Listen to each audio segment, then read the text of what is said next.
tenemos que tenerlos en cuenta para hacer una petrogénesis de las rocas, ¿no? La petrología, dice, perdón, es por lo tanto una parte fundamental de la ciencia geológica que trata, como lo hace, de los materiales terrestres existentes cuya historia es tarea de la geología descifrar.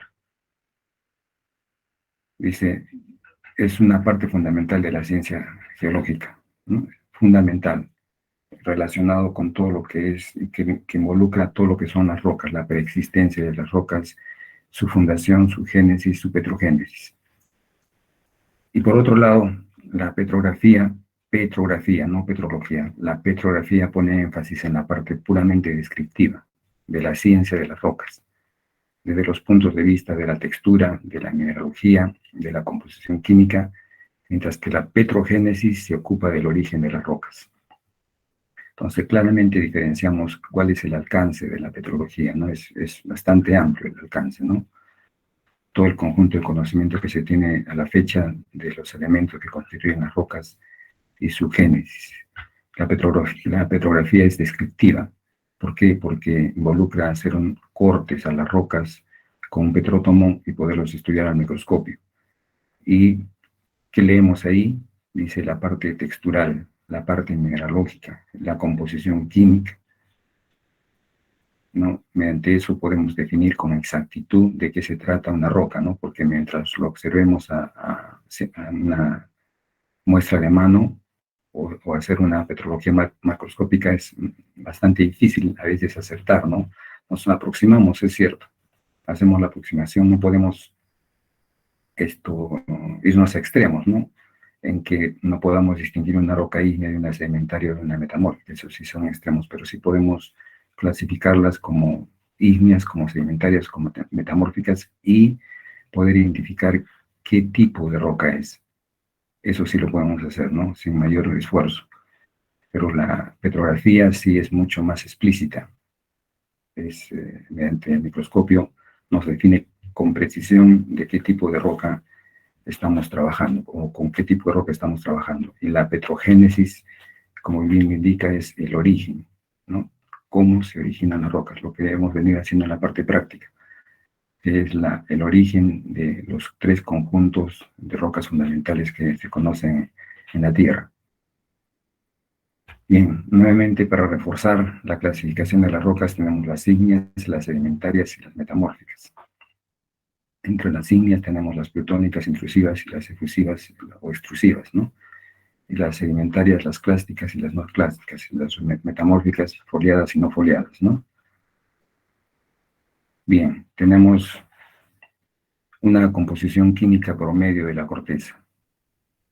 Es importante saber este promedio de la existencia de los elementos, ¿ah? En peso y en volumen. Como elemento, el oxígeno, la sílice, la alúmina, el fierro, el magnesio, el calcio, el sodio y el potasio. Son elementos y tenemos su composición promedio de la corteza.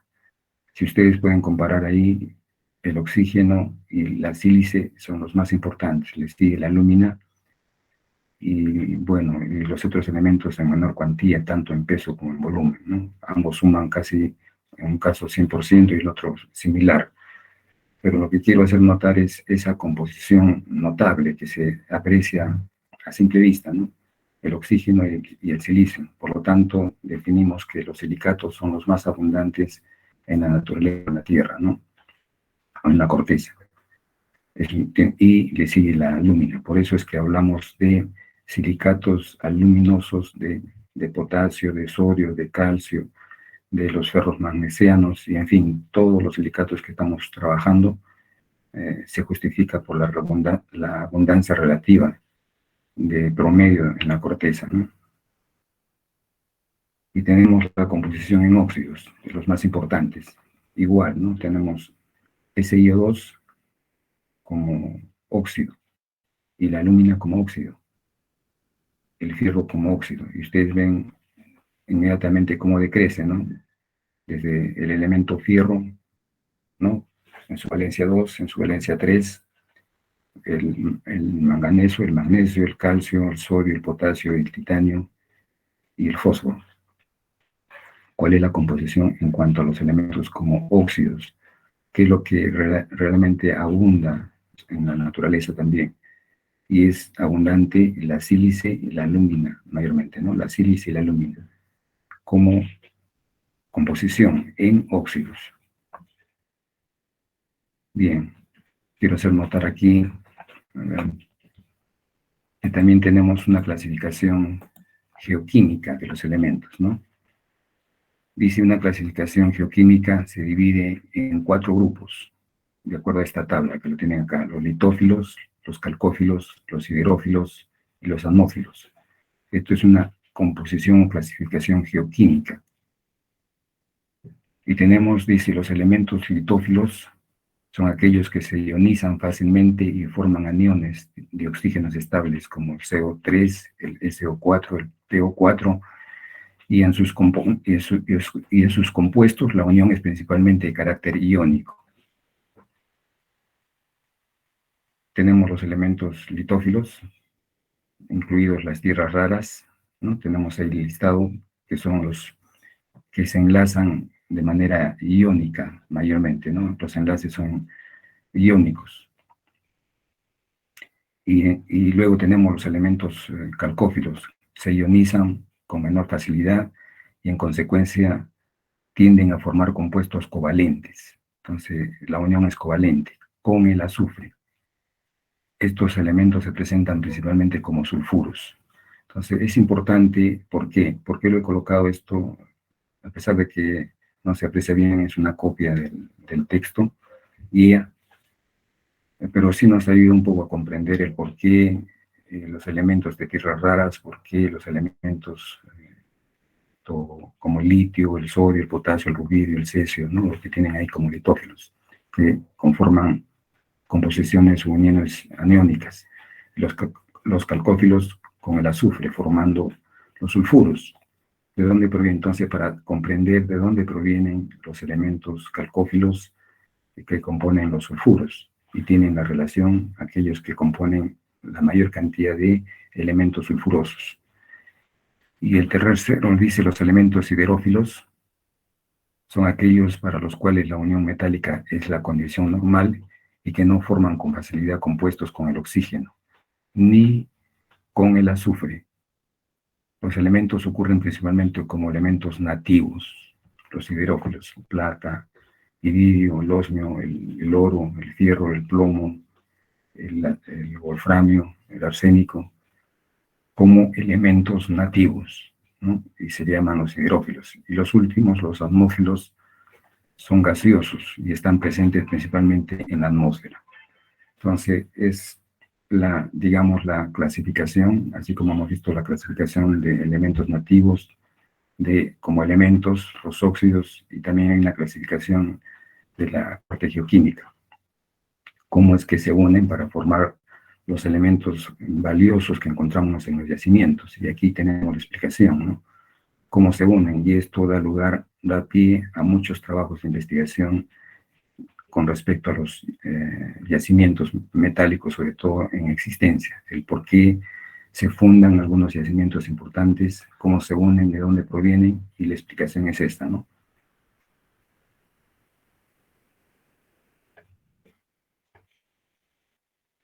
Bien, regresamos a lo que son, respecto a exclusivamente la petrología, el concepto de roca: sustancias sólidas constituidas por un agregado de partículas o varias especies de minerales, ¿no?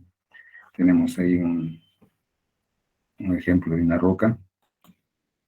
Es un gneiss, ¿no? Básicamente es un gneiss, agregado de partículas o de varias especies minerales, ¿no? Como concepto de roca. Nuevamente, un poco repetitivo para asegurarnos el conocimiento de lo que es la roca. Y aquí complementamos un poco con los elementos que constituyen la roca: el cuarzo, la horblenda, que mencionábamos en las prácticas, y los feldespatos. Entonces, con el conocimiento de esta representación de los elementos que componen una roca, podemos claramente diferenciar una de otra, ¿no? Ese es en la práctica, en las prácticas de reconocimiento de una muestra de mano o en campo. ¿Cómo hacemos el reconocimiento? Hacemos una petrogénesis, ¿no? Hacemos el origen y hacemos el reconocimiento de los elementos para definir un tipo de roca, ¿no? ¿Y cuáles son las importantes diferencias en la composición de las rocas? Ahí tenemos una gama de rocas, ¿no? ¿Cómo hacemos la distinción? Por su composición química y mineralógica, por su textura y por su estructura, ¿no? Tenemos ejemplos ahí, una mezcla de varias muestras, ¿no? Metamórficas, sedimentarias, brechas, areniscas, en fin. Es un conjunto de rocas y ¿cómo los diferenciamos? Tenemos que aprender a diferenciar una de otra e inclusive puntualizar de qué tipo de roca estamos hablando, ¿no? Y cómo lo hacemos en base a su composición química y mineralógica, sobre todo mineralógica, por su textura, cómo están unidos, cómo están engarzados los cristales que dan lugar a la conformación de las rocas, ¿no? Y la estructura es cuando salgamos a campo o cuando se sale a campo, es visualizar un cerro, la arquitectura, cómo está fundado ese cerro, ¿no? Eso es la estructura, la conformación estructural del conjunto arquitectónico de las rocas. Cada una tiene una determinada conformación vista desde lejos o de cerca, como un conjunto arquitectónico. Esa es la estructura. La diferencia con la textura es la visualización de sus cristales, el engarzamiento, cómo están unidos, de qué manera, cómo están distribuidos, si son cristales grandes, si son pequeños, qué tipo de cristal reconocemos y los comparamos con las tablas para ir encasillando y dando el nombre correspondiente a cada una de las rocas. Bien, nuevamente, ¿cómo se clasifican? Tenemos un gráfico muy elocuente, ¿no? Condiciones de emplazamiento y composición mineral y química. Ese es el conjunto de las rocas ígneas, ¿no? Como ven, estoy tratando de utilizar diferentes tipos de terminologías. En la parte práctica hemos definido las rocas ígneas cómo están, cómo se definen. Aquí, en la parte teórica, es más académico, ¿no? Con las condiciones de emplazamiento y composición mineral y química. ¿Dónde están emplazadas, no?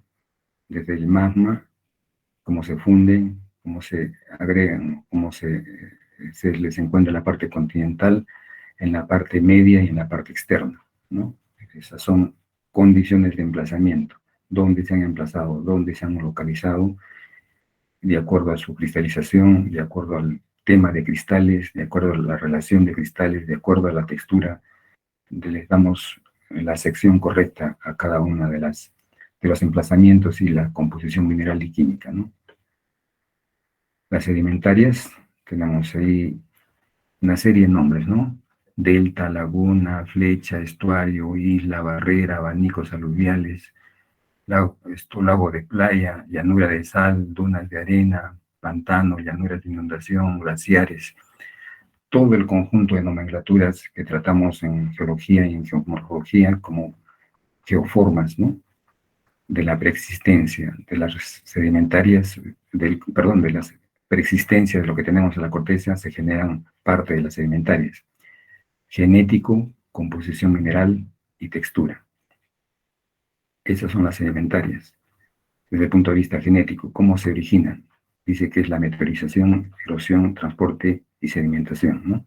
Es el carácter genético, su composición, de qué están compuestas, de conglomerados, de guijas, de detritus o de neoclásticos, ¿no? A eso se refiere la parte textural y la parte mineral, ¿no? Bien, las metamórficas, tipo y grado de metamorfismo y composición mineral, el material originario. Sabemos que tienen un protolito y tienen un grado, tienen un tipo y grado de metamorfismo. ¿Cómo se generan, no? Se generan, dice, por metamorfismo regional, por metamorfismo de contacto, mayormente, ¿no? Son los tipos de metamorfismo, como tipos de metamorfismo. y las de colapso, mayormente, ¿no? Por las de ruptura de la corteza y que generan algunos tipos de rocas en ese tipo de cambio o de ruptura de una estructura. Y el grado bajo, grado medio y grado alto. Significa, como hemos visto en la parte práctica, a qué profundidad se originan estas rocas metamórficas, si es en la zona de epizona, mesozona o catazona, y también a su composición mineral. La composición mineral viene relacionada con esto, bajo, alto, medio y alto grado, porque cada una tiene un mineral representativo, ¿no? En el grado bajo hay un mineral que lo representa, en el grado medio hay un mineral que representa, y en el grado profundo un mineral que lo representa como mineral, ¿no? Si tiene esos minerales podemos establecer a qué profundidad se ha dado lugar, ¿no? Y también tenemos unas tablas que clasifican el conjunto de rocas en base a alto, medio y bajo grado, ¿no? Conforme profundizamos es de alto grado, ¿no? A mitad o medios o intermedios será de medio grado y de bajo grado aquellas que están muy cerca de la superficie, ¿no? A profundidades que están casi definidas en la parte que vamos a revisar con respecto a las rocas metamórficas. Bien, vamos a ingresar a lo que son las rocas ígneas, ¿no? Tenemos ahí toda la gama de rocas ígneas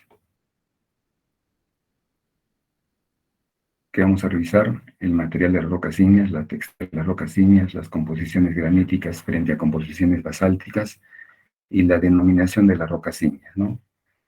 Estamos formulando la parte teórica para ingresar a la parte práctica con todo este conocimiento, ¿no?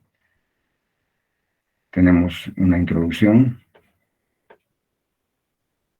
El significado etimológico de las ígneas. Ignis, fuego, se forma conforme se enfría y solidifica una roca fundida. No es el concepto de las rocas ígneas, cómo se conforman, cómo se originan, su génesis, su génesis exclusivamente, ¿no? Abundantes pruebas apoyan el hecho de que el material parental de las rocas ígneas, denominado magma, o sea, el material que lo origina, se forma por un proceso denominado fusión parcial. La fusión parcial se produce a varios niveles dentro de la corteza terrestre y el manto superior, a profundidades que pueden superar los 250 kilómetros. Tenemos, en base a la temperatura, de menos a más, la roca, el punto de sólidos, punto fusión parcial, roca más magma, punto de líquidos, fusión total o magma. O sea, es el proceso de cómo se generan a partir del magma el punto de fusión, el punto de fusión total, el punto de fusión parcial, y en qué momento se cristaliza y se consolida dando lugar a la roca, ¿no? De acuerdo a la temperatura. Si lo vemos tal como nos indica la fecha, partimos de la roca, punto de sólidos, una fusión parcial, se forma la roca, hay preexistencia simultánea de roca y magma, llegamos a un punto de líquidos, de fusión, fusión total y nuevamente magma. Y si lo vemos a la inversa, partimos del magma y llegamos a lo que es la roca, ¿no? Ese es un poco el tratar de representar y explicar este tipo de conformación o de formación genética. Dice, una vez formado un cuerpo magmático, asciende por flotación hacia la superficie porque es menos denso que las rocas que lo rodean. Cuando la roca fundida se abre camino hacia la superficie, se produce una erupción volcánica espectacular. El magma que alcanza la superficie de la Tierra se denomina lava. Bien, estamos hablando académicamente, ¿ya no? Una vez formado un cuerpo magmático, asciende por flotación hacia la superficie porque es menos denso que las rocas que la rodean. Y cuando la roca fundida se abre camino hacia la superficie, se produce una erupción. Y cuando se produce esta erupción, cambia la denominación de magma a lava.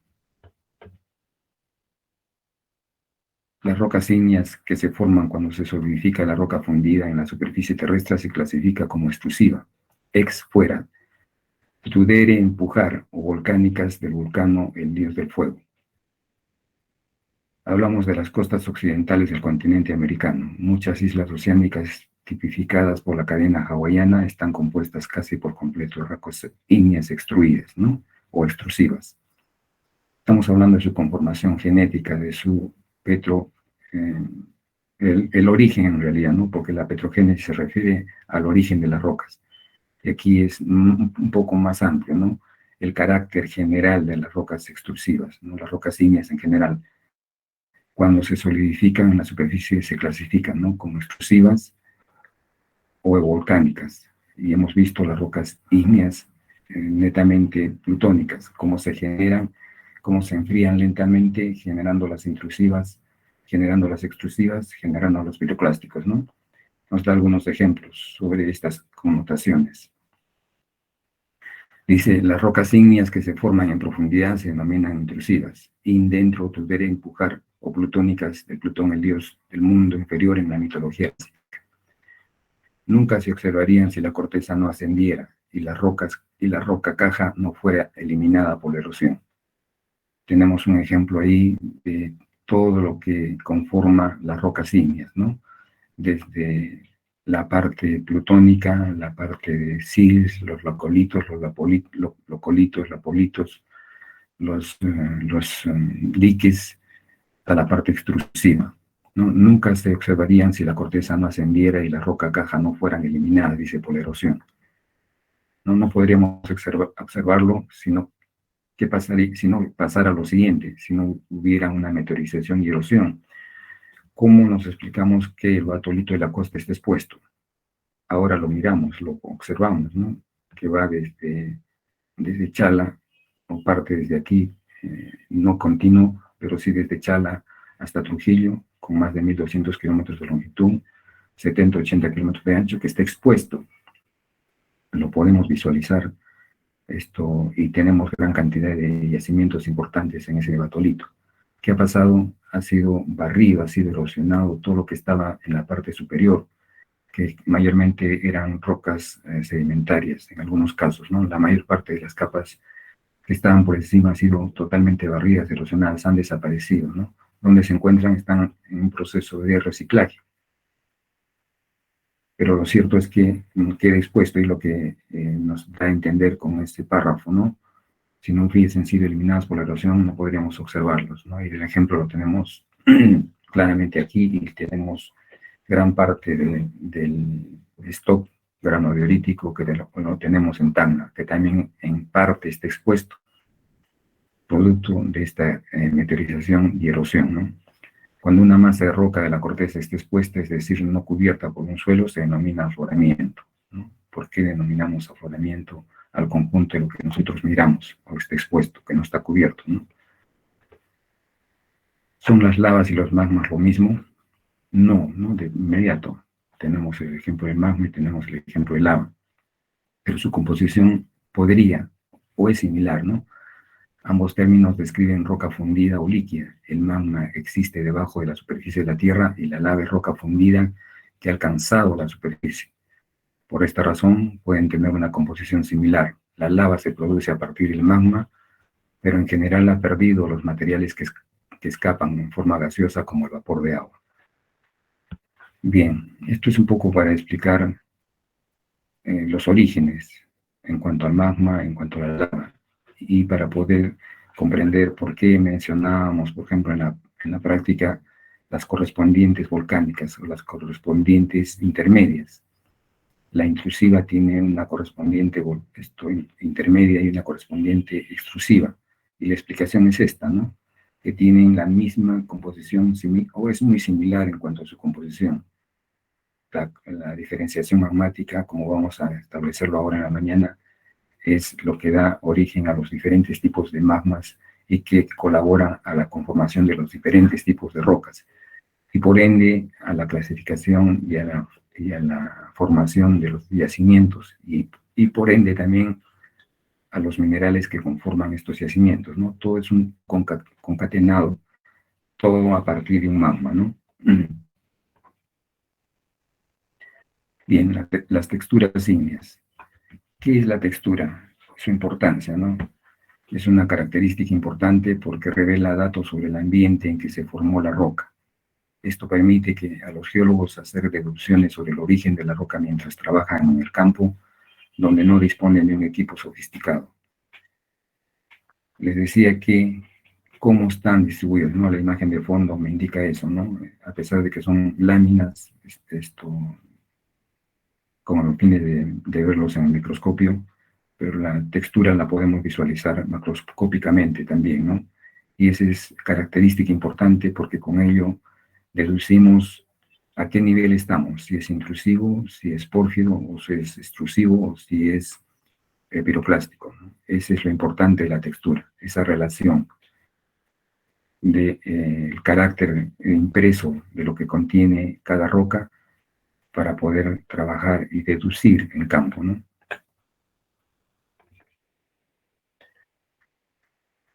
Dice, factores que afectan al tamaño de los cristales. Tres factores contribuyen a la textura de las rocas ígneas. La velocidad a la cual se enfría el magma, la cantidad de sílice presente, la cantidad de gases disueltos en el magma, ¿no? Son factores, dice, que contribuyen a la textura. ¿Cómo contribuirían? La velocidad. ¿Cómo contribuye la velocidad? A que sean sus cristales pequeños, sean grandes, sean intermedios. Tiene mucho que ver la velocidad de enfriamiento, ¿no? Como lo estamos revisando en la parte práctica. Cuanto más lento es el enfriamiento, podremos apreciar que se forman cristales ligeramente grandes. Y cuando es muy violento, tendremos muy finos o porfiroafaníticos o afaníticos.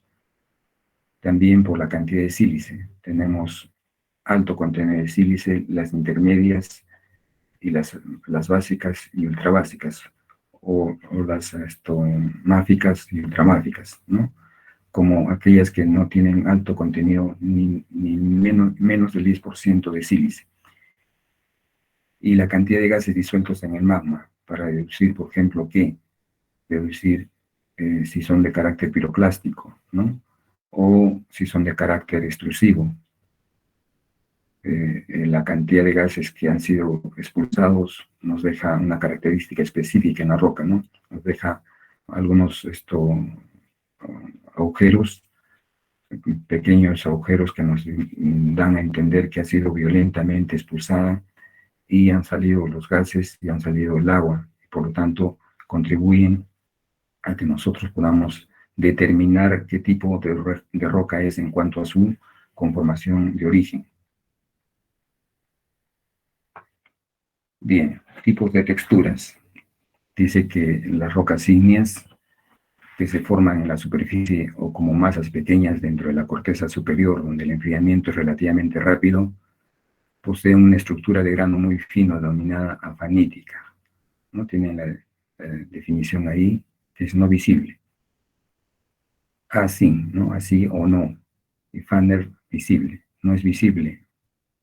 ¿Qué no es visible? Sus cristales, ¿no? Esa es la fanítica. Y la fanerítica es aquella que podemos visualizar a simple vista, ¿no? Normalmente caracterizamos las rocas de grano fino por su color claro, intermedio o oscuro. Bien, estamos dando pautas para poder definir una roca, ¿no? Cuando podemos estudiarla en campo o en laboratorio, bajo estas características las definimos.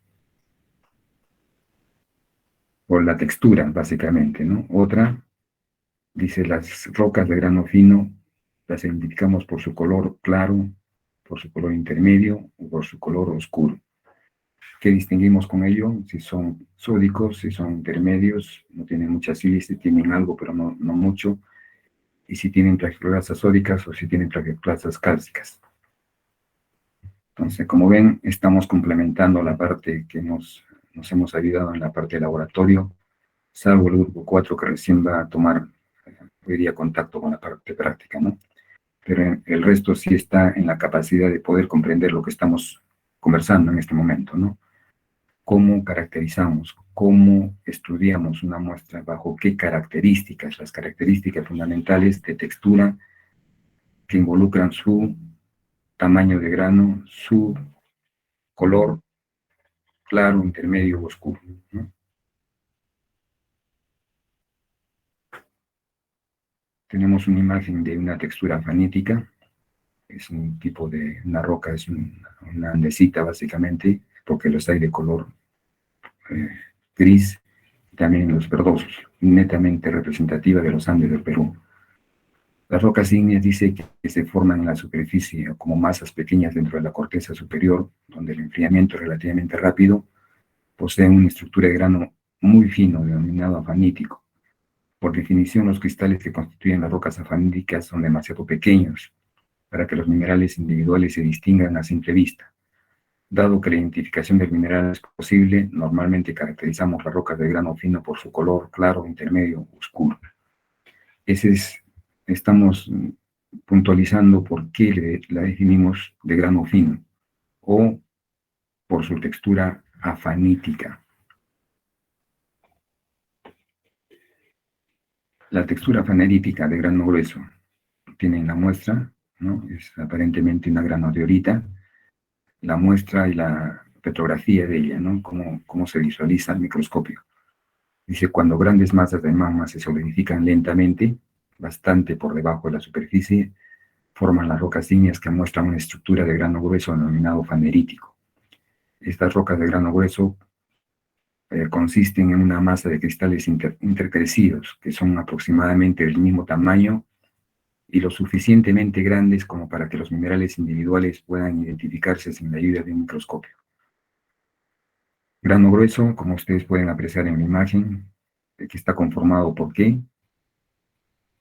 ¿Qué minerales básicamente? El feldespato potásico, las micas, la plagioclasa sódica, la plagioclasa cálcica, las plagioclasas y la sílice. La sílice me va a definir cuándo es ácida, cuándo es intermedia y cuándo es básica. ¿Cómo nos ayudamos? Mediante este tipo de textura, ¿no? La fanerítica. Generalizamos cuando no podemos definir, porque hay una terminología que la vamos a revisar mucho más precisa con respecto a este tipo de decir cuándo es fanerítico, cuándo es afanítico. Hay otras consideraciones que las vamos a revisar en los próximos capítulos, ¿no?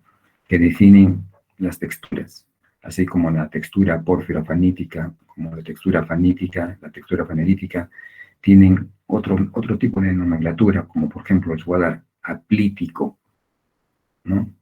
Microcristalino, criptocristalino, ¿no? Son algunos ejemplos que las vamos a revisar que mencionan y puntualizan la textura de las rocas, ¿no? En este caso, mencionamos que fanerítico, aquellas que podemos visualizar a simple vista y lo podemos apreciar, ¿no? Podemos distinguir en los minerales cómo aparecen, con qué características en base a su sistema cristalográfico. En el segundo y tercer capítulo vamos a distinguir eso, ¿no? La textura porfírica. Dice, una gran masa de magma localizada profundamente puede necesitar de decenas de centenares de miles de años para solidificar. Dado que los diferentes minerales cristalizan a temperaturas diferentes, así como a velocidades diferentes, es posible que algunos cristales se hagan bastante grandes, mientras que otros estén empezando a formarse. La diferencia entre un grano fino y un grano grande, ¿no? Un fenocristal. Esa distinción en la textura, cómo distinguir entre un grano fino y un grano grueso, esa mezcla textural, ¿no? Producto del enfriamiento, en algunos casos entre violento y lento, da este tipo de mención, ¿no? Dice, dado que los diferentes minerales cristalizan a temperaturas diferentes, así como a velocidades diferentes, es posible que algunos cristales se hagan bastante grandes, mientras que otros estén empezando a formarse.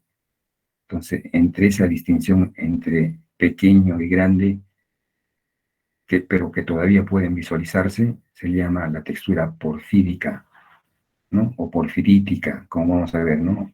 Hay una puntualización de porfírica a porfirítica, hay una distinción muy clara en el curso. Y la textura vítrea, de vidrio, ¿no? Tenemos ahí una textura vítrea que es una obsidiana, un corte y una muestra de mano. Durante algunas erupciones volcánicas, la roca fundida es expulsada hacia la atmósfera, donde se enfría violentamente, rápidamente. Este enfriamiento dice, puede generar rocas que tienen una textura vítrea. Se produce un vidrio volcánico, como indicamos antes. El vidrio se produce cuando los iones desordenados se congelan, antes de poder unirse a una estructura cristalina ordenada. Es amorfo, ¿no? Totalmente amorfo, por eso se llama textura vítrea. ¿Y cómo lo explicamos? Es expulsada hacia la atmósfera, donde se enfría violentamente, rápidamente, y ese enfriamiento da lugar a que no se organicen sus iones. Por lo tanto, entre comillas, los compuestos se congelan, ¿no?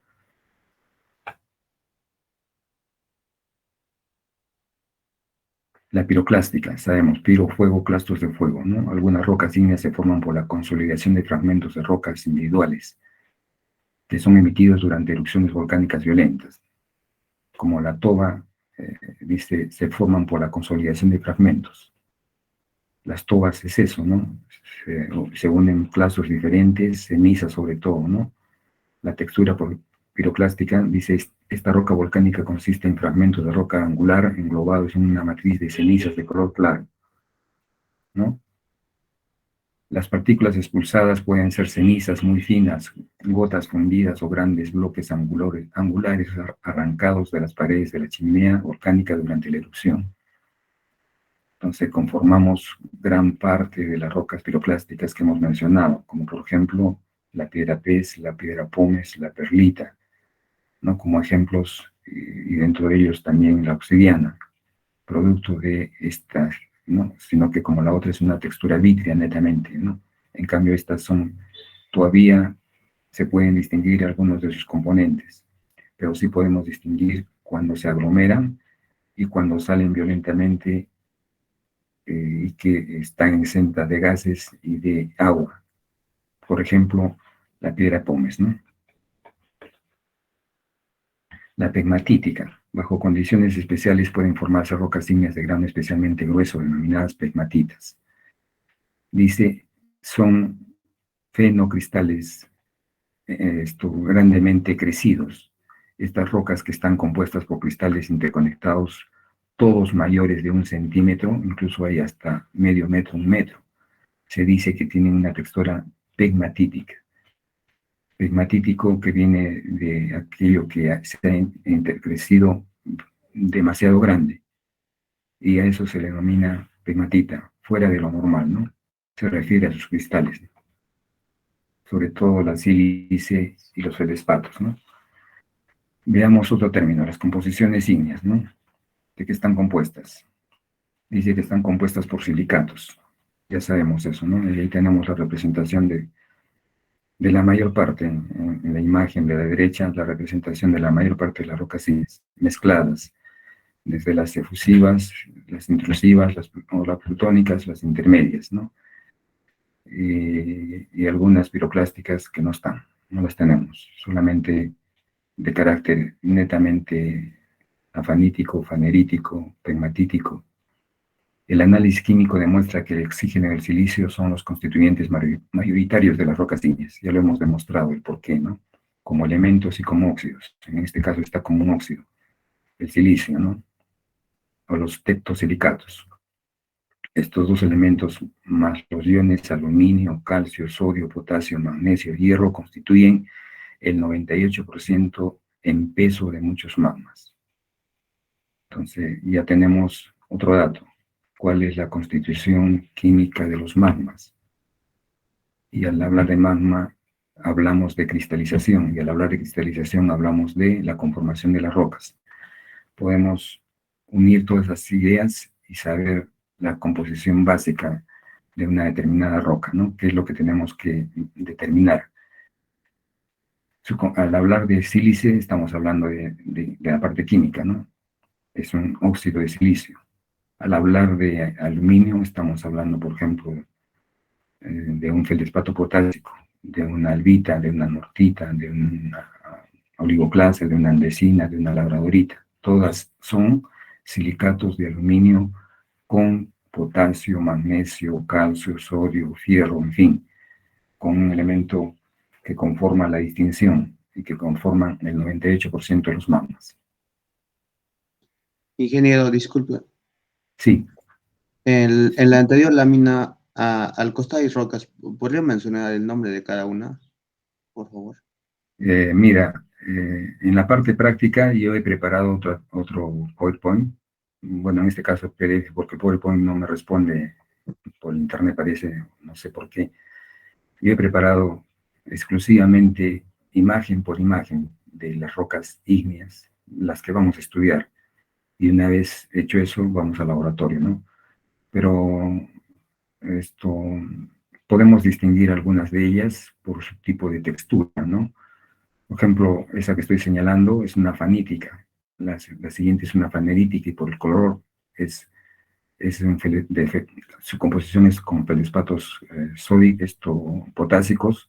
Podría ser un granito, una granulita, ¿no? ¿Qué estoy haciendo? Por su mineralogía, por su color, ¿no? Es una representación muy pequeña. Puedo darte el nombre de granito, puedo darte de una tonalita, puedo darte el nombre de una andesita, ¿no? Este es una andesita, de un gabro y así, ¿no? Pero preferible, para no mencionar por error o equivocación algunas de ellas, yo he preparado exclusivamente una por una, ¿no? Una por una para poder que ustedes distingan perfectamente de qué estamos hablando con respecto a las rocas, ¿no? Lo vamos a ver, no te preocupes.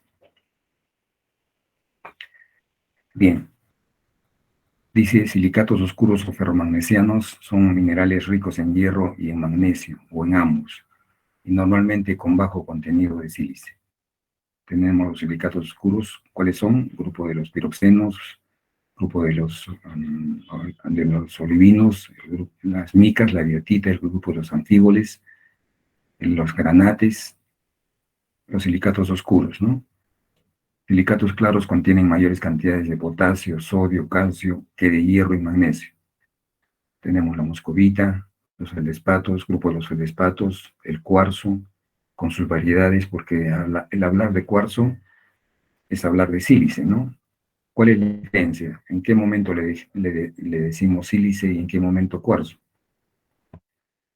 Es claramente distinguible que sílice, como podemos ahí el cuarzo, ¿no? Ustedes ahí en el medio, en la parte inferior, donde dice cuarzo, se puede establecer una serie de minerales de cuarzo. Aquellos que han cristalizado y tienen su forma de 6 lados, ¿no? Su forma cristalográfica definida se llama cuarzo. Y cuando no tiene definición en su forma externa cristalina o cristalográfica, simplemente se menciona como un óxido de silicio, o una sílice o un cuarzo.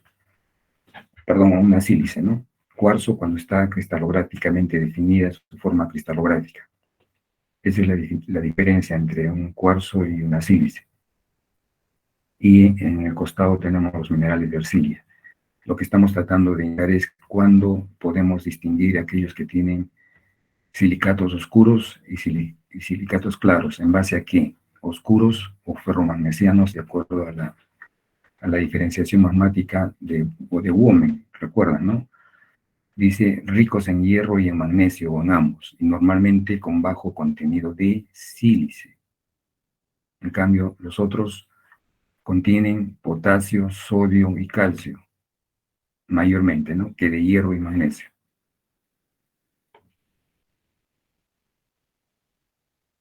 Aquí podemos establecer mediante esta tabla las composiciones graníticas frente a composiciones basálticas. Las flechas nos indican, por ejemplo, la primera. Se inicia con un 40% y relacionamos con la parte superior, ¿no? Tenemos el olivino, tenemos los piroxenos, tenemos el anfíbol y tenemos se va hasta la parte de la composición félsica o granítica, el anfíbol, ¿no?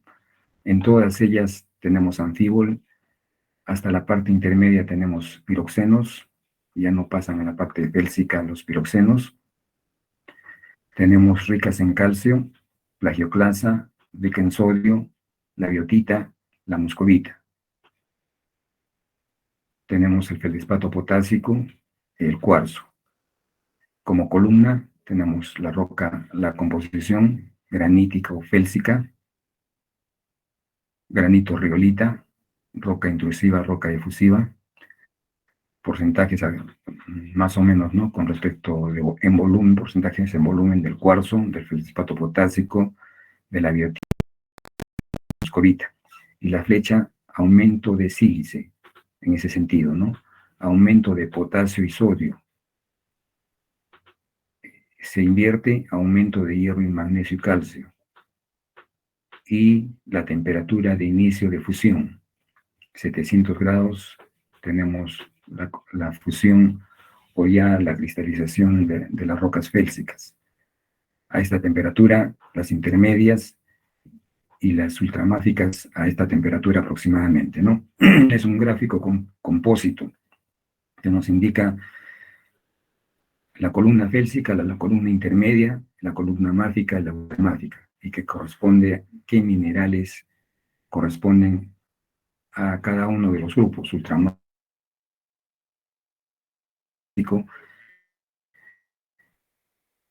y más abajo las flechas me indican a qué temperatura comienzan a fundirse o a cristalizarse, ¿no? Es un gráfico muy elocuente que me da una idea dónde hay mayor cantidad, por ejemplo, de feldespato potásico, todo lo que es lo félsico.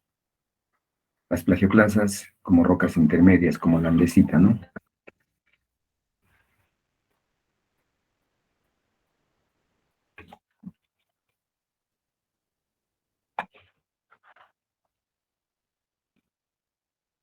Un momentito, Julio. Estoy en clases, un momentito. Conversamos, ¿eh? Te llamo.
Bien, van a disculpar, era un profesor de la universidad. Bien, continuamos. Hemos hecho la descripción con respecto a la tabla, con respecto a la composición, cómo interviene la composición de algunos elementos o minerales y las temperaturas para dar lugar a la conformación de las rocas ígneas mayormente, ¿no? Dice, cerca de uno de los extremos se encuentran las rocas compuestas fundamentalmente por silicatos de colores claros, cuarzo y feldespato. Está explicando el cuadro anterior. Las rocas ígneas en la que estos son los minerales dominantes tienen una composición granítica. Los geólogos también se refieren a las rocas graníticas como félsicas, un término derivado de feldespato y sílice. Un félsico es aquello que tiene colores claros, ¿no? Máfico, aquellos que tienen colores oscuros, ¿no? A eso se refiere, está aclarando algunos términos del cuadro, ¿no?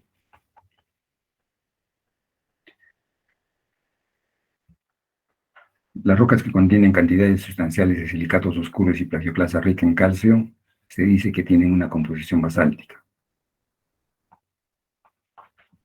Igual que el anterior, ¿no? Podemos mencionar el por qué se utiliza estos términos de félsico y de máfico, ¿no? En base a su composición netamente basáltica. Tenemos en este caso, una roca andesítica o un basalto, ¿no? Con alto contenido de olivino. Esta muestra que tienen ahí es un basalto. Roca máfica, afanítica, ya sabemos utilizar los términos. El color verde es por el alto contenido de olivino, son basaltos olivínicos. La andesita tiene casi la misma característica. ¿Cómo los distinguimos? Básicamente por algunas composiciones dentro del conjunto de la muestra de su composición netamente de plagioclasas cálcicas, y por eso se llama basalto, que es la roca que compone las cuencas oceánicas, ¿no? Y básicamente muestra eso, una textura afanítica. Bien, estamos explicando, ¿no? Otros grupos composicionales, dice.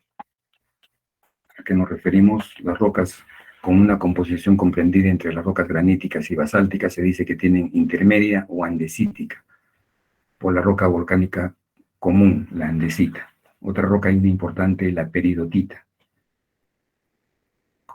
Contiene fundamentalmente olivino y piroxeno, y por tanto se encuentra en el lado opuesto del espectro composicional de las rocas graníticas. Nos está dando los extremos, ¿no? Una félsica, una intermedia como la andesita y una ultramáfica como la peridotita, ¿no? Que nos dice que tiene olivino, piroxeno y por tanto se encuentra en el lado opuesto del espectro de la composición de las rocas graníticas. Es el otro extremo, las ultramáficas, como hemos visto en el cuadro o en el gráfico, ¿no? Dice el contenido de sílice como indicador de la composición. ¿Cómo sabemos que contiene sílice o no, no? El porcentaje de sílice de las rocas ígneas varía en realidad de una manera sistemática, que es paralela a la abundancia de los otros elementos. Además, la cantidad de sílice presente en un magma condiciona en gran medida su comportamiento. Alto de contenido de sílice, las ácidas.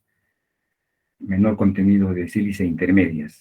Y casi sin nada de sílice, las rocas máficas y ultramáficas o ultrabásicas.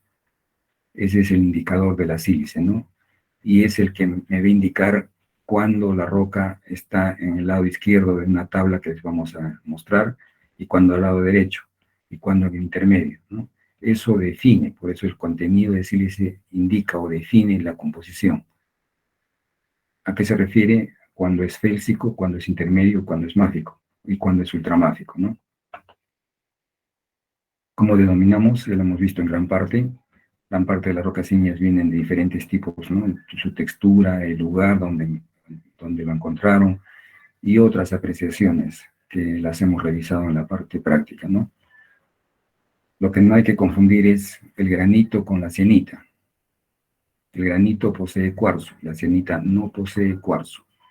Pero miren ustedes, para confundirse, ¿no? Realmente se confunde. Entonces tengo que definir en base a qué, a lo que hemos visto anteriormente. La sílice o el cuarzo define el carácter félsico, el carácter intermedio o el carácter máfico de las rocas. Y eso me define también en qué lugar debo corresponder para darle el nombre correspondiente a la roca, en base al contenido de la sílice. Porque si yo confundo una sienita con un granito, es grave, ¿no? ¿Por qué? Porque estoy atribuyéndole a una intermedia el carácter que no le corresponde, que en el caso podría ser una félsica, ¿no? El granito es félsico, es ácido. En cambio, la sienita es intermedia y no contiene sílice, ¿no? Eso es no confundir. Las rocas félsicas o graníticas, el granito, ¿no? Describe el granito, que lo vamos a hacer parte en teoría, en la práctica. Dice, tiene el 25% de cuarzo, 65% de feldespato, principalmente las variedades ricas en potasio y sodio. Los cristales de cuarzo de forma aproximadamente esférica suelen ser vítreos y de color claro a gris claro. Nos está dando las pautas de cómo debo reconocer algunos minerales, en este caso, toda su composición de potasio o de plagioclasas o de feldespatos, el cuarzo, que básicamente es vítreo claro a gris claro. De esa forma yo puedo establecer que estoy mencionando una roca granítica. Miren que está diciendo granítica y que generaliza el granito, ¿no? Porque tenemos al lado del granito, empieza la monzonita de cuarzo, luego tenemos la granulita y la tonalita. Luego viene una divisoria del cuarzo, luego viene la sienita, luego viene la diorita, el gabro, y luego vienen las ultramáficas, ¿no? Como la peridotita y lo que acabamos de mencionar. Entonces, es fundamental reconocer estos tipos de minerales para ubicar mi roca en el casillero correspondiente, ¿no? Nos vamos al equivalente.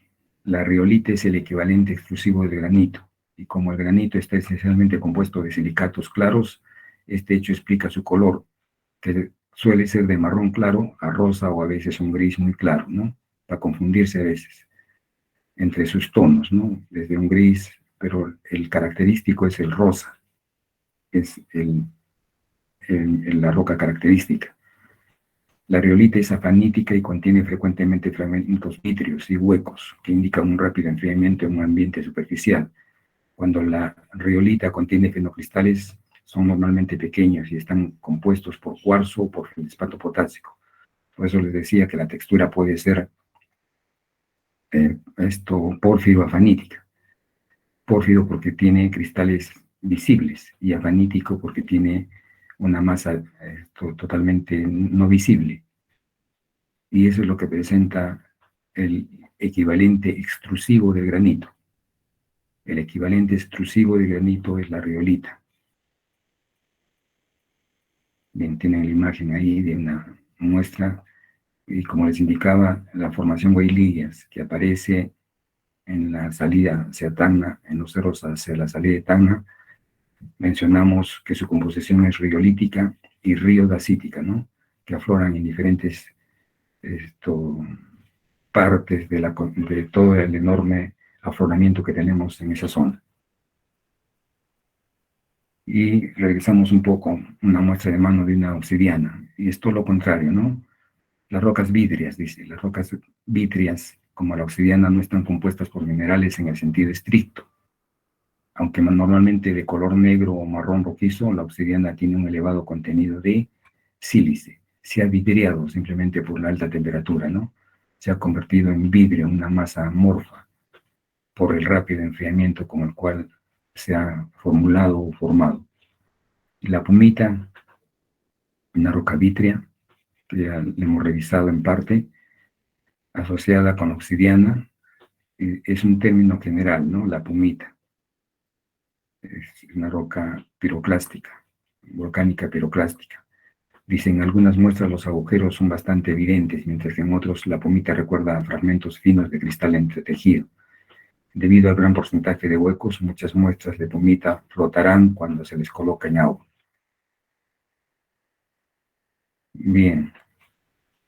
Luego tenemos las rocas intermedias o andesíticas. Esa es una muestra de andesita, ¿no? Con características de un color gris claro, ¿no? También hay la roca netamente andesítica que les menciono, que es de color verde, propia del origen de los Andes. De ahí proviene el nombre de la roca, ¿no? Dice, la andesita es una roca de color gris medio, de grano fino y de origen volcánico. La andesita muestra frecuentemente una textura porfírica. Cuando este es el caso, los fenocristales suelen ser claros y rectangulares, de plagioclasa o cristales negros y alargados de anfíbol. Estamos viendo cómo podemos distinguir los minerales característicos de una roca, ¿no? Algunos. Y mencionamos el anfíbol, por ejemplo. ¿Y cómo lo reconocemos? Dice que es un cristal delgado y alargado, de color negro, ¿no? La andesita se parece a menudo a la riolita, de modo que su identificación suele requerir el examen microscópico para verificar la abundancia o la falta de cristales de cuarzo. La andesita contiene cantidades pequeñas de cuarzo, mientras que la riolita está compuesta del 25% de cuarzo. Se confunde muchas veces una riolita, dice, con una andesita. ¿Qué lo diferencia? El cuarzo, el contenido de cuarzo. Menos del 10% del contenido de cuarzo es una andesita. Más del 20-25% de cuarzo es una riolita. Estamos recorriendo algunas de las muestras, ¿no? La diorita. La diorita es una roca intermedia. Es el equivalente plutónico de la andesita. Es una roca intrusiva de grano grueso que tiene un aspecto similar al granito gris. Sin embargo, puede distinguirse el granito por la ausencia de cristales de cuarzo visibles y porque contiene un porcentaje más elevado de silicatos oscuros. La composición mineral de la diorita es fundamentalmente plagioclasa rica en sodio y anfíbol, con cantidades menores de biotita, sal y pimienta, dice, ¿no? Bueno, hay un error ahí. Rocas máficas, basálticas. ¿Cuáles son? El basalto, ¿no? Es una roca volcánica de grano fino. Estamos recorriendo algunas rocas importantes del contenido del conjunto de las rocas ígneas. El basalto es una roca volcánica de grano fino y de color verde oscuro a negro, compuesta fundamentalmente por piroxeno y plagioclasa rica en calcio con cantidades menores de olivino y anfibol. El basalto es de roca ígnea extrusiva más común. Bien, aquí mencionamos fundamentalmente por piroxeno y plagioclasa ricas en calcio. Todo lo que son plagioclasas ricas en calcio. Tenemos una muestra realmente, es una muestra un poco clara con respecto a lo que generalmente tenemos en laboratorio, que es una roca totalmente oscura, ¿no? Que lo hemos revisado en la parte práctica y que está compuesta básicamente, dice, por plagioclasas cálcicas. Insisto en la terminología, plagioclasas cálcicas, con algunos componentes de plagioclasa sódico. Todo aquello que involucra en color claro es sódico, el color oscuro es cálcico.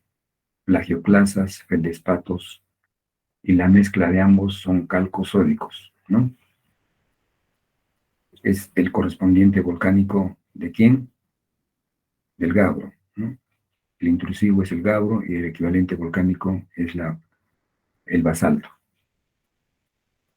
Ese es el Gabbro, es el intrusivo, ¿no?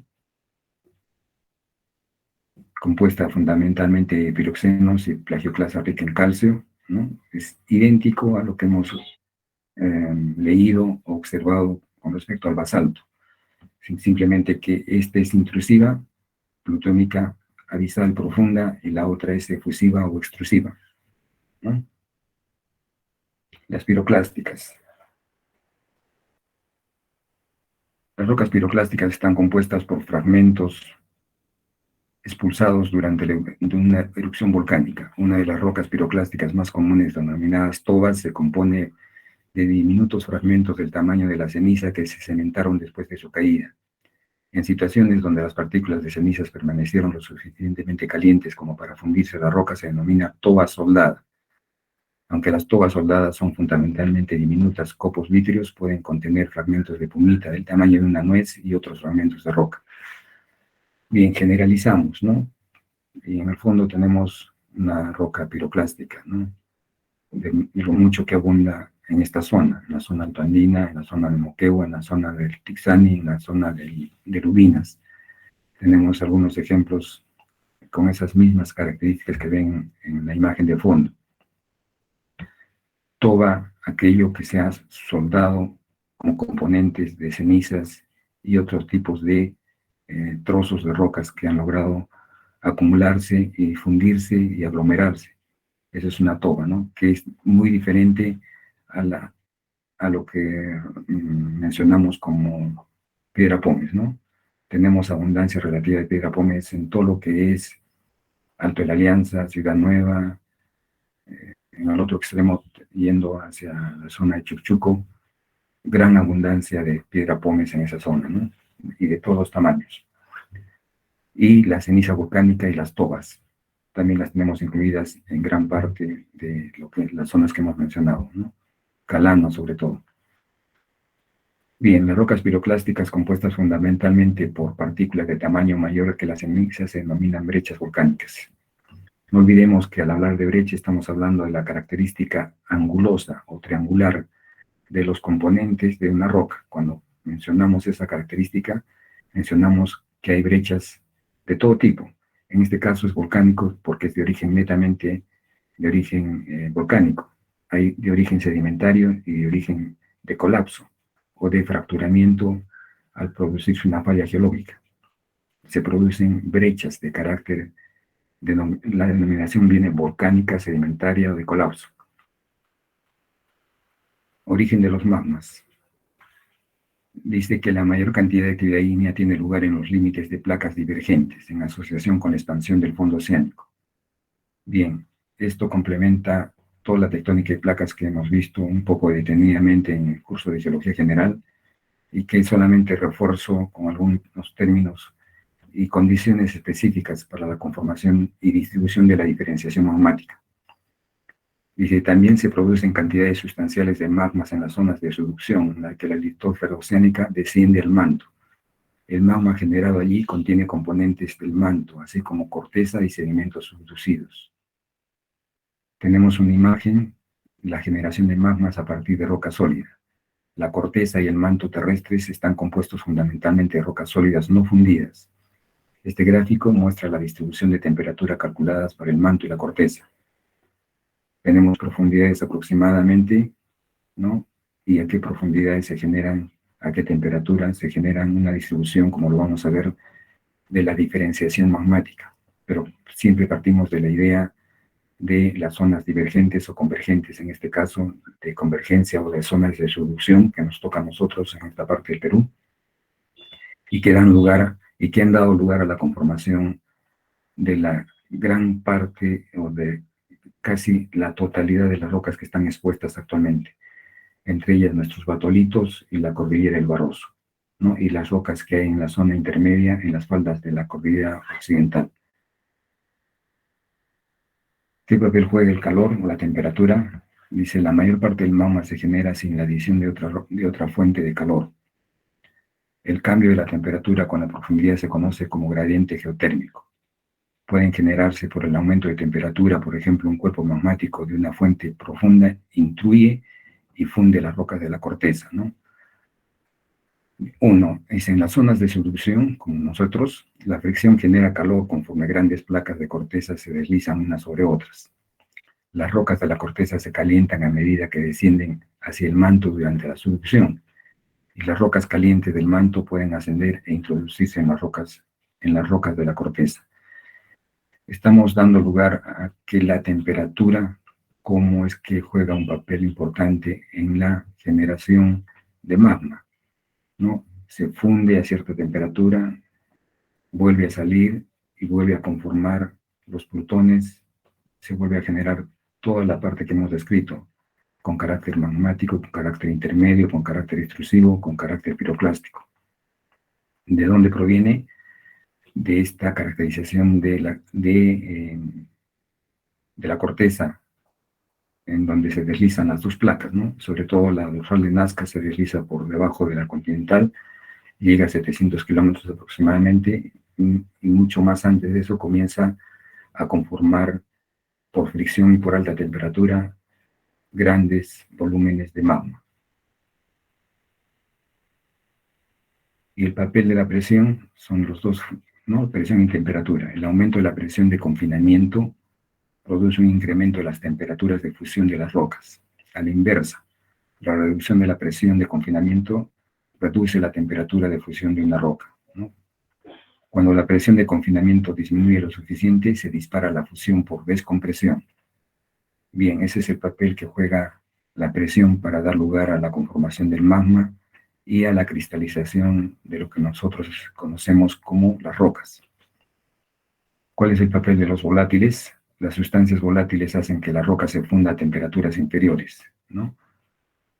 Las sustancias volátiles desempeñan un papel importante en la generación de magmas en los límites de placa convergente o divergente, donde láminas frías de litósfera oceánica descienden hacia el manto.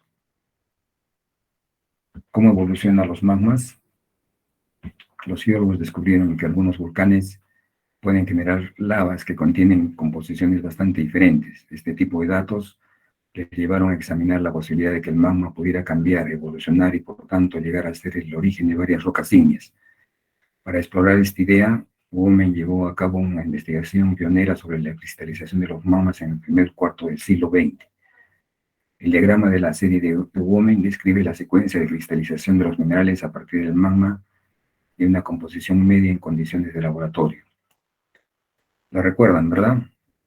Serie continua, serie discontinua. Los regímenes de temperatura, altas temperaturas primeros en cristalizar, bajas temperaturas último en cristalizar. Tenemos la composición, tipos de roca, tenemos las rocas ultramáficas, las intermedias y las félsicas. Y menciona ahí la periodita, la comatita, el gabro, el basalto, o sea, la intermedia y la félsica. Y tenemos lo que mencionábamos en la práctica mayormente, ¿no? Ricos en calcio, rico en sodio. La mezcla de ambos se llaman plagioclasas, que da lugar a la serie continua de cristalización. Y aquí tenemos el olivino, el piroxeno y el anfíbol. Por eso el trabajo que se está dejando, ¿no? Grupo del olivino, grupo de los piroxenos, grupo de los anfíboles, grupo de los feldespatos, grupo de la sílice o el cuarzo, grupo de las micas, ¿no? Tenemos que, al unirse estas dos series continua y discontinua, los ferromagnesianos, aquí, los ferromagnesianos, y aquí tenemos la serie de las plagioclasas, se unen y forman el feldespato potásico, luego la moscovita y finalmente el cuarzo, ¿no? O la sílice. Ponerse una tabla bastante simple, pero que a su vez se complementa con otra información. Por ejemplo, el cuarzo o la sílice tiene una serie de diferencias en cuanto a su temperatura, porque hay sílice de 570, de 1500, de 1700, que a esa temperatura comienzan a cristalizar. Hay una diferenciación, la diferenciación magmática, debido a la temperatura. En el momento que se funden o cristalizan, tienen diferentes tipos de temperatura y dan lugar a diferentes tipos de sílice, como lo vamos a revisar posteriormente, ¿no? Que reciben una serie de nombres, ¿no? Tridimita, cristobalita, en fin, y todo lo que vamos a revisar como nombres de la conformación de solamente del cuarzo, como de la moscovita, como de los feldespatos, ¿no? Bien, aquí hablamos justamente de la diferenciación magmática. Dice, ¿cómo explica la serie de reacción de Bohm en la gran diversidad de rocas ígneas?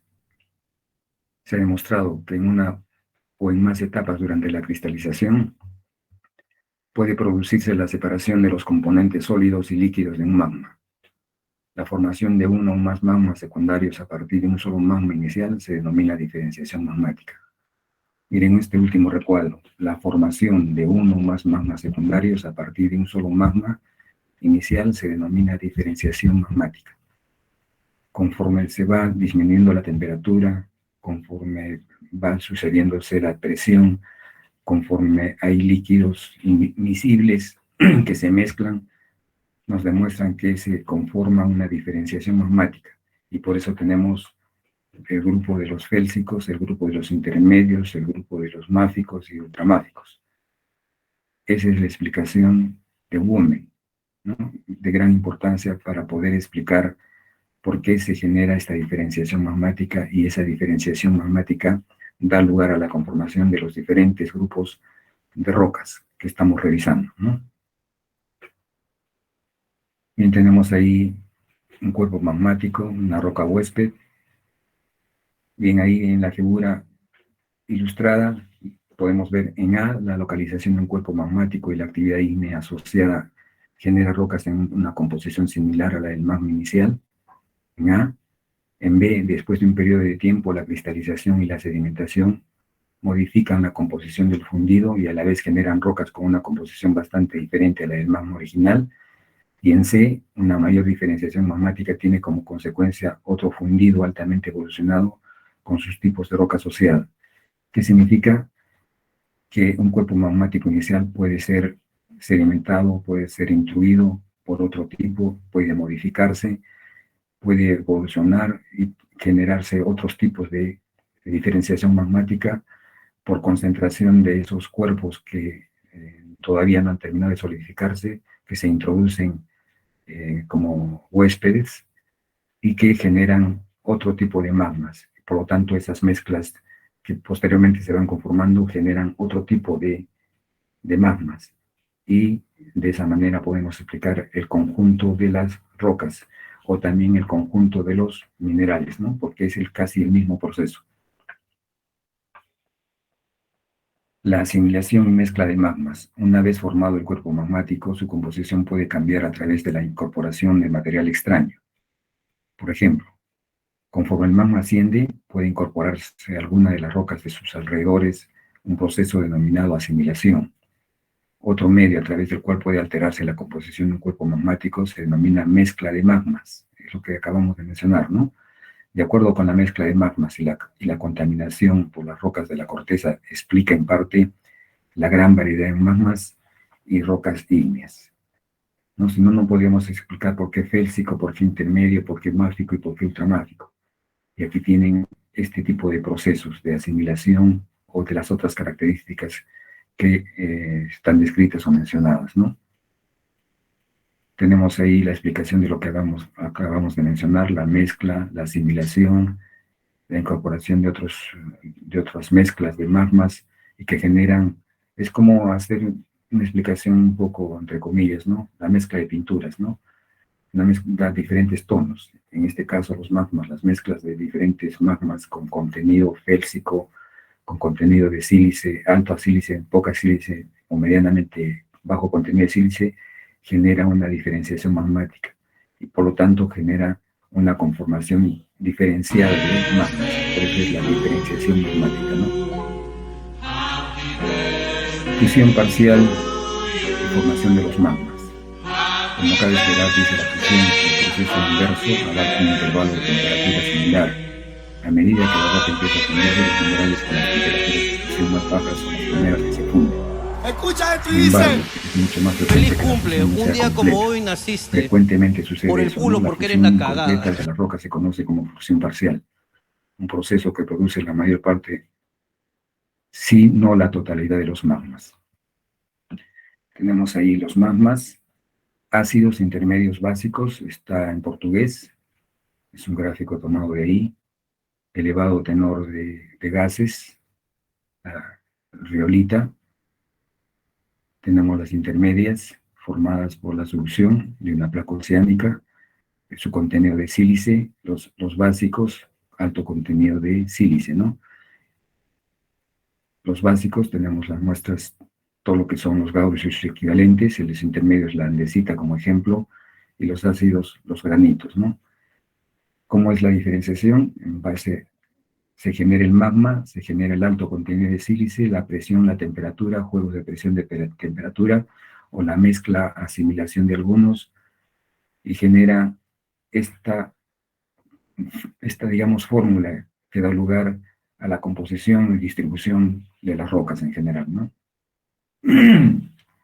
Insistimos con los tipos de magmas: basáltico, intermedio y granítico, ¿no? Rico en sílice, rico en sílice o poco intermedio y alto contenido de sílice, ¿no? Bien. Eso es todo. Gracias por su atención, dice.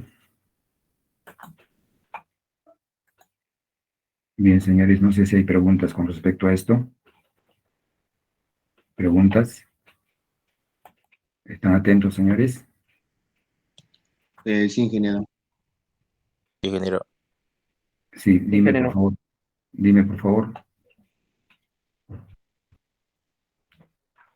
Dígame, por favor. ¿Sí? ¿Aló? ¿Aló? Lo escuchamos, Sí, se ingeniero. entendió, ingeniero. Bueno, ¿hay alguna pregunta con respecto a lo que hemos expuesto?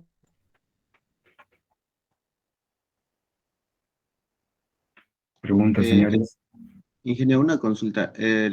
A lo que he visto en las rocas, la roca Pómez es la roca que tiene más agujeros, ¿no? Por el tipo de explotación que sucede al momento cuando el magma sale a la superficie. ¿Hay otra roca que tenga las mismas características o es la única? Mira, son las pumitas, se clasifican en la perlita, en la piedra pómez básicamente, son las dos similares. La diferencia entre ellas es mínima, tú confundes una perlita con una piedra pómez, casi es lo mismo. ¿Cómo la distinguimos? La distinguimos porque la perlita todavía tiene moléculas de agua en su composición. ¿Y cómo sabemos que tiene moléculas de agua? Hacemos una prueba simple. Es como preparar palomitas de maíz, ¿no? Me imagino que alguna vez han tenido la oportunidad de ver o preparar crepita. La perlita crepita, que significa que tiene un sonido especial. ¿Por qué? Porque está dando lugar a que sea exenta de agua, ¿no? Por eso crepita. La pumita o la piedra pómez no da esa característica, por eso la distinguimos. Me refiero a que tiene la misma característica textural o expuesta a una muestra de mano. Tú miras una perlita y una piedra pómez, es igualita, ¿no? Hay otra que es la piedra pez, pero es muy poco se conoce en la naturaleza.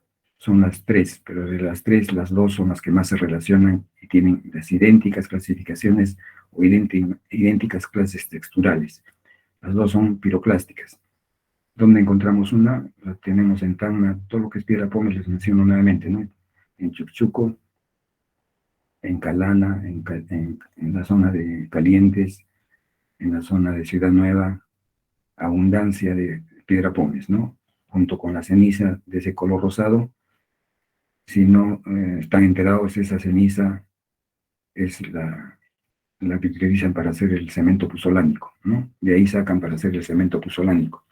Esos grandes volúmenes que tenemos en la zona de Pocoyay, por ejemplo, inmensos volúmenes, eso sirve para hacer el cemento puzolánico. Y que entre esas cenizas hay clastos de piedra pómez, cantidad de tamaño muy pequeño, de tamaño de 12 centímetros a un poco más, ¿no?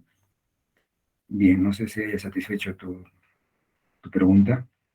Sí, ingeniero, gracias. Ingeniero, la roca pómez, al momento que lo sumerges en el agua, esta flota y la perlita no sé si flote o... No, no Pero, flota, es un poco más vale. densa, ligeramente, a veces también sí, ¿no? Ligeramente. Por eso te digo, se presta a confusión, porque son idénticas.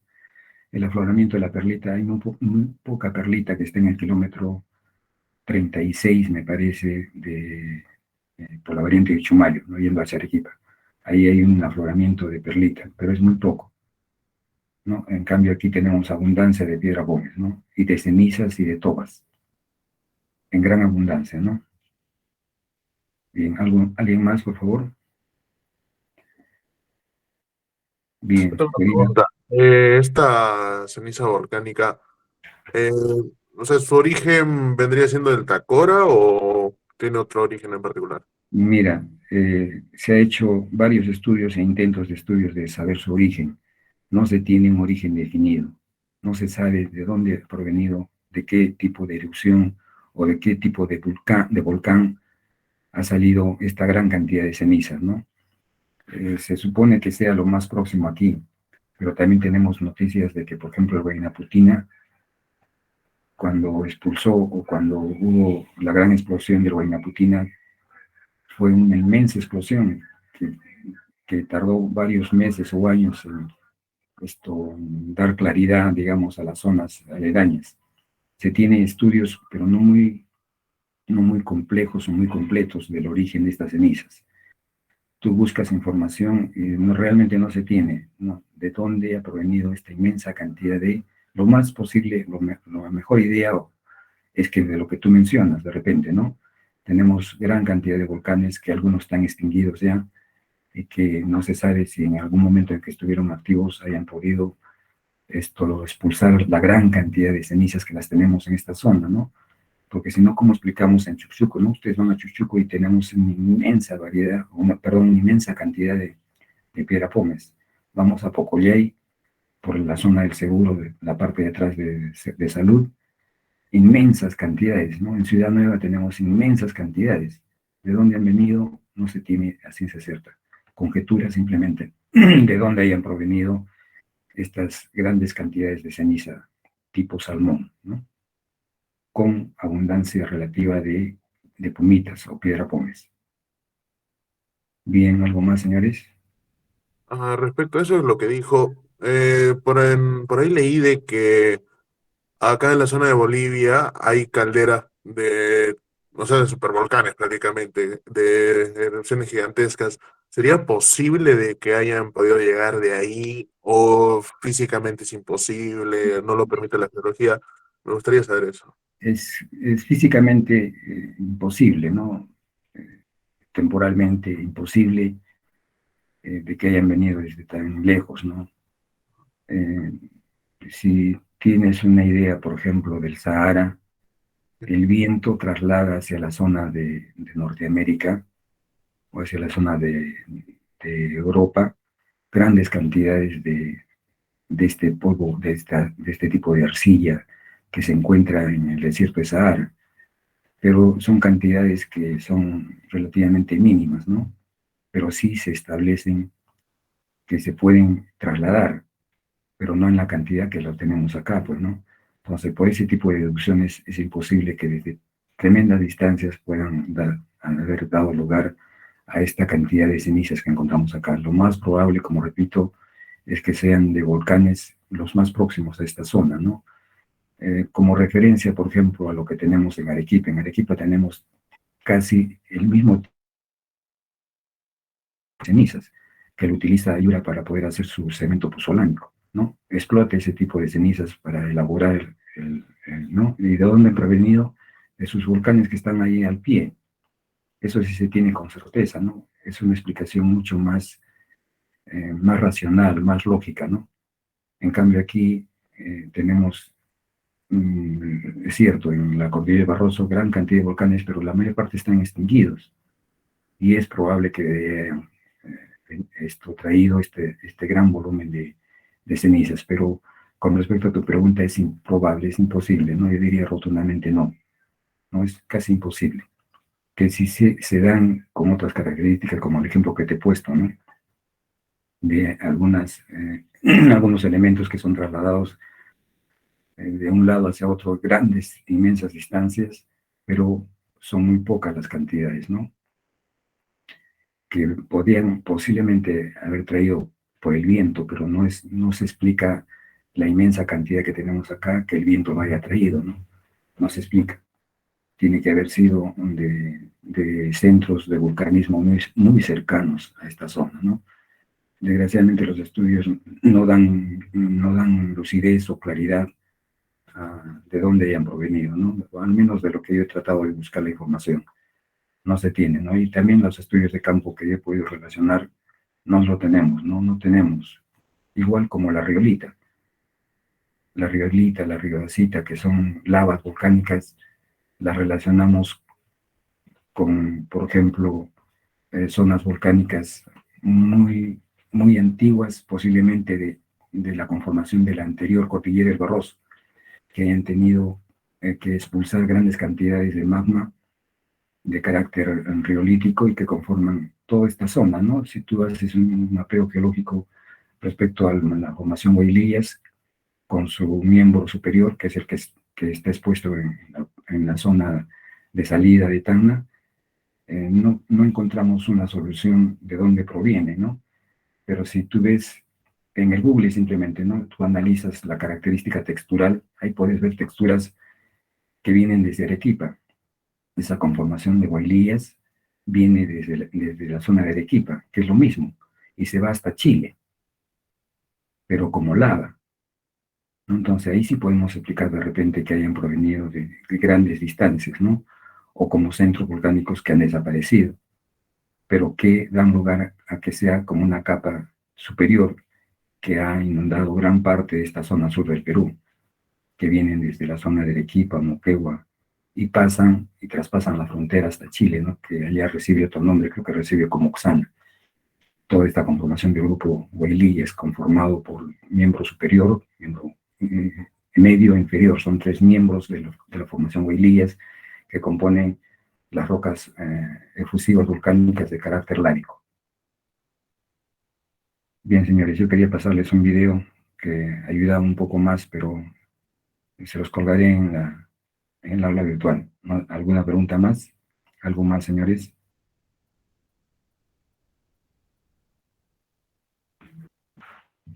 ¿Alguna duda más, señores? Tenemos la asistencia de 48 alumnos. Hay una diferencia, ¿no? En la parte práctica es cierto, también hay como 4 o 5. Emerson, sí, dime. Disculpe, ingeniero, no pude pasar lista al inicio. No sé si me podría considerar. No, ¿sabe qué? Es un sistema automático que pasa lista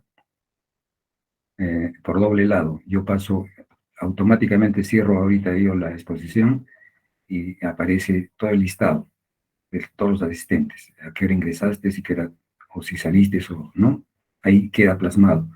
Y por otro lado, el Meet nos envía automáticamente, apenas cierre yo en los 10 minutos, me envía un listado de la asistencia de ustedes, tanto de ustedes como la mía. Y eso queda plasmado tanto para mí como parece para las autoridades de la universidad. Así está funcionando, ¿no? Bien, señores, ¿algo más? Emerson, ¿algo más? Milton, dime sí. Sí. Ingeniero, una consulta. ¿Va a subir el PDF que expuso hoy día al aula virtual? Sí, sí durante este fin de semana voy a tratar de colocar más información, adelantarme incluso con algunos temas, para poder que tengan ustedes la información y poder un poco discutirla también, ¿no? Sí, no te preocupes. Todo lo que estoy haciendo lo voy a ir colocando en el aula virtual. La parte práctica también, ¿no? ¿Algo más, señores? Bien, lo dejamos ahí entonces hasta en el grupo, con el grupo 4